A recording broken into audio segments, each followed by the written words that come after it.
अस्सलामु अलैकुम व रहमतुल्लाहि व बरकातुहू। क्या हाल है खान साहब? वालेकुम अस्सलाम व रहमतुल्लाहि व बरकातुहू। खान साहब खबरदार, अगर आपने मुझे दोबारा कराची कहा तो मुझसे बुरा कोई नहीं होगा।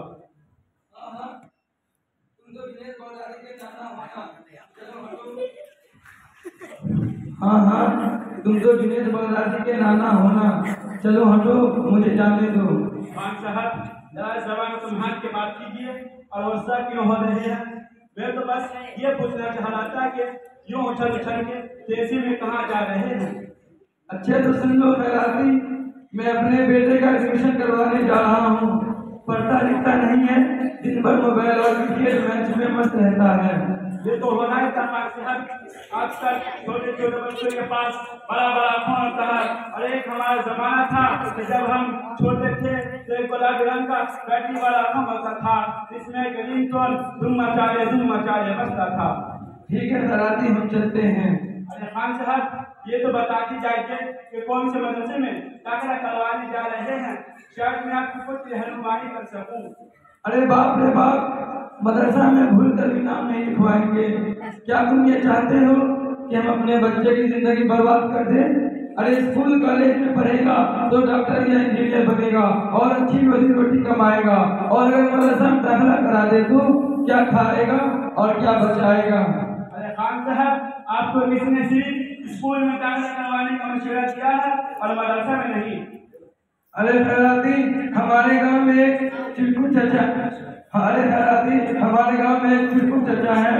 कह रहे थे कि मदरसा में दाखिला हरगिज़ मत करवाना, क्योंकि मदरसा में पढ़कर आप 10,000 कमाएगा और आज के जमाने में तो कितने में साग सब्जी ही आ जाती है, तो बकिया खर्चा कैसे चलेगा?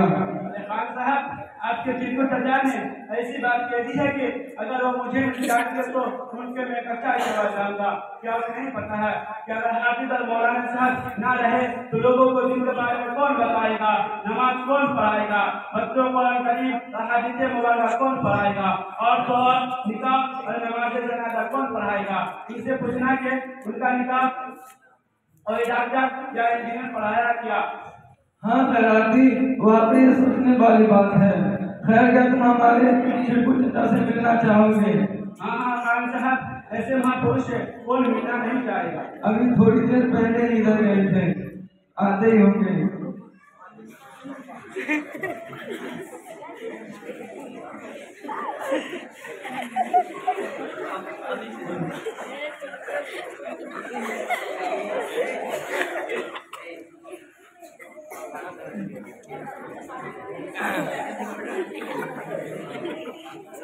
भाई साहब, खान साहब, यही आपकी चाचा क्या?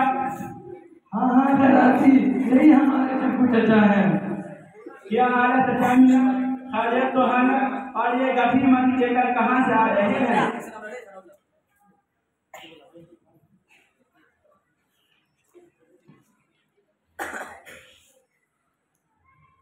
जी हाँ बेटी, ठीक ठाक भैया है। आज हाथ लगले रहे तो चलिए के घर के लिए साग सब्जी ले आए। इस उम्र में आप पहले साग सब्जी लेने गए थे, कोई लड़का वड़का नहीं है क्या? अरे बेटा का बताइबो, बेटा बेटी पोता पोती सब मिला के बाहर है बोले, सब अपना अपना बीवी बच्चा लगे बाहर में रहे। हमरा बुढ़वा बुढ़िया का कहीं का कोई हाल चाल नहीं पूछे, काम है ना जो अपना की इसको नहीं काम के यही हमरे हाल है। आगे थोड़े चाली होंगे ओके होंगे।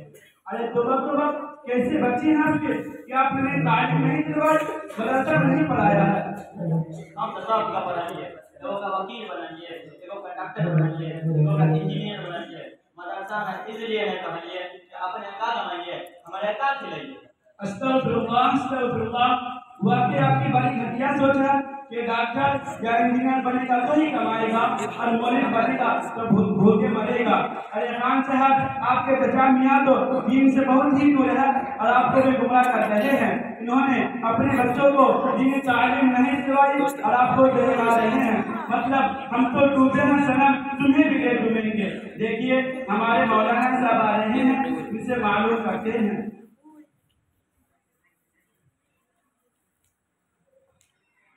अस्सलामु अलैकुम व रहमतुल्लाहि व बरकातुहू। अस्सलाम वरहमतुल्लाहि वबरकातुहू।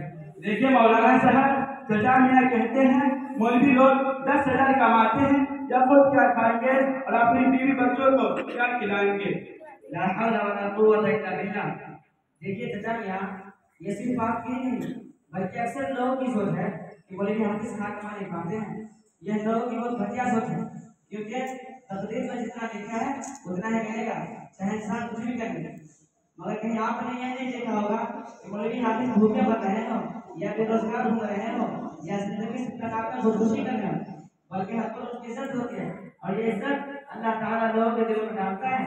अगर आप कहीं आ जाए तो आप भी उनकी इज्जत से बैठाओगे कि हाफिज साहब आए हैं, इमाम साहब आए हैं, और दुनिया के लोगों के बारे में तो कभी कभी ऐसा सुनने आता है कि फला वकील ने खुदकुशी कर लिया, फला शख्स ने नौकरी अकेले पर खुद को गोली मार ली, फला ताजिर ने कर्ज कर खुद को फांसी लगा ली, या किसी हाफिज आलिम या मुफ्ती साहब के बारे में ऐसा सुना जाता नहीं है।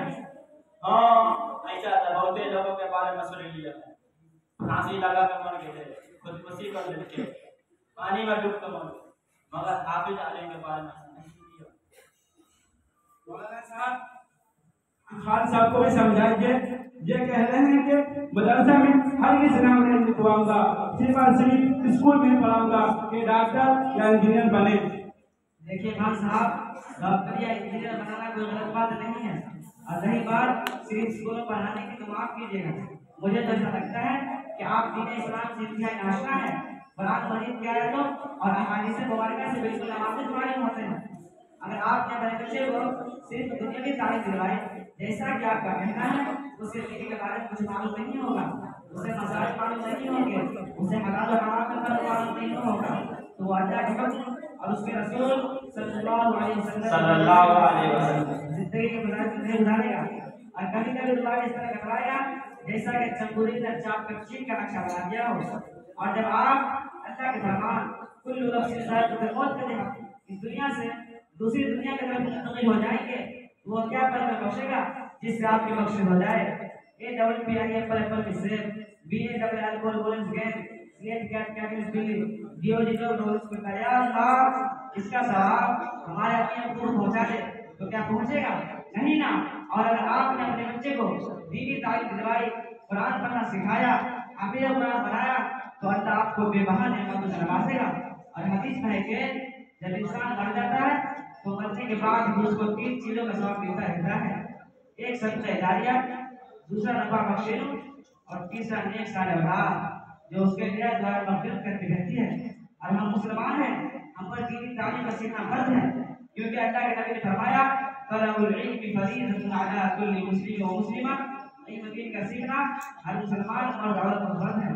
इसलिए हम सब के लिए जरूरी है कि पहले हमारा बच्चा दीन की मोटी मोटी और अहम बातें जान ले, रोजा नमाज का आदी हो जाए, दीन की बातों को सुनने और उस पर अमल करने का शौक, ताकि हम आगे तक अल्लाह ताला के बातें को समझ सके और ये हमारे लिए नजात का जरिया बने। और स्कूलों कॉलेज भी पढ़ाइए, क्योंकि आज के दौर में इसकी बहुत सख्त जरूरत है। हमारे पास एक पैसा वकील नहीं है जो हमारे हक के लिए लड़े। हमारी मस्जिदों मदरसों और खानकाहों की इबादत के लिए कोई लहजा अमल तैयार करे। आज विभाग ऐसे सियासतदान नहीं है जो बिल्कुल नाइंसाफी के खिलाफ बेधड़क आवाज उठाए। हमें चाहिए कि हम अपने बच्चों को ऐसा कामयाब बनाएं जो कौम के लिए कारगर साबित हो और दीन इस्लाम के लिए हमेशा मदद पर तैयार रहे। तो खान साहब, बात कुछ समझ में आए कि नहीं? हाँ खैराते अल्हम्दुलिल्लाह सुन्ना अल्हम्दुलिल्लाह, बात समझ में आ गई है कि दीनी तालीम हमारे लिए कितनी जरूरी है। जा बेटा घर जा, कल सुबह कुर्ता पैजामा पहनकर तैयार हो जाना। पहले मदरसा अल महल इस्लामी में दाखिला करवा देंगे, फिर स्कूल में। और चचा मियाँ, मौलाना साहब के बात कुछ समझ में आए कि नहीं? हाँ, हमारा तनी मनी समझ में आई है। आपको दीन के बारे में कुछ मालूम है? तो वही मुसलमान हो, हम कुछ नहीं जाने का। अच्छा तो बताइए, गुस्ल में कितने पढ़ रहे हैं? गुस्ल में 8 लोग पढ़ते हैं। अच्छी तरह सोच लीजिए, 8 या 9? जाओ मत भी समझता है, वो भूलिए गए 9 बाय 9। बोलिए, गुस्ल में 3 पढ़ते हैं। 8 बोलना मन में ये कम ना समझो। सुनाइए कौन कौन से हैं? गुस्ल में 9 फर्ज है। नंबर 1 सबसे पहले पानी का होना। नंबर 2 लोटा और बाल्टी का होना। नंबर 3 मंजन और ब्रश का होना। नंबर 4 तौलिया और लुंगी का होना। नंबर 5 सतर छुपाने के लिए कपड़े का होना। नंबर 6 नहाने से पहले कपड़े को अच्छी तरह प्रेस करना। नंबर 7 कपड़े उतार कर नहाने जाना। नंबर 8 अच्छी तरह खींच के नहाना। नंबर 9 साबुनदानी में साबुन का होना। अस्तगफिरुल्लाह अस्तगफिरुल्लाह। लगे हाथ दोनों के बारे में सुना दीजिए। का हो मौलवी साहब जो सुनलिया वो ठीक नहीं है का? वजू के फर्ज भी सुना दिया। आई में कौन बड़का बात? वजू में 8 गो फर्ज है। नंबर 1 लोटा भर कर पानी लेना। नंबर 2 आस्तीन ऊपर करना। नंबर 3 दोनों हाथ धोना। नंबर 4 मिसवाक करना। नंबर 5 नाक से अच्छी तरह नेका साफ करना। नंबर 6 मुंह धोना नहाने में आग बनना। नंबर 7 दोनों पैर धोना। नंबर